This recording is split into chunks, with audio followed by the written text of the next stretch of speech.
నిరీక్షణ prayer house మరియు centre సంఘముల తరపున ప్రభువైన యేసుక్రీస్తు శ్రేష్టమైన నామంలో మీ అందరికీ నా శుభాభివందనములు. ఈరోజు దేవుని వాగ్దానం యెహోషువ గ్రంథం 1వ అధ్యాయం 13వ వచనం. మీ దేవుడైన యెహోవా మీకు విశ్రాంతిని కలుగుజేయుచున్నాడు. యెహోషువ గ్రంథం 1వ అధ్యాయం 10 నుంచి 13 వచనాలలో యెహోషువ ప్రజా నాయకులకు ఈ విధంగా ఆజ్ఞాపిస్తున్నాడు.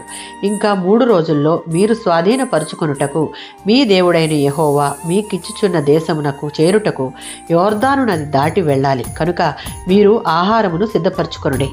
దేవుడు మోషేకిచ్చిన మాటను జ్ఞాపకము చేసుకునుడని రూబేను, గాదు, మనష్షే అర్ధగోత్రం వారితో చెప్తూ, మీ దేవుడైన యెహోవా మీకు విశ్రాంతి ప్రసాదించి మీకు ఈ ప్రాంతాన్ని ఇస్తాడు అని చెప్తున్నటువంటి సందర్భంలోనిది.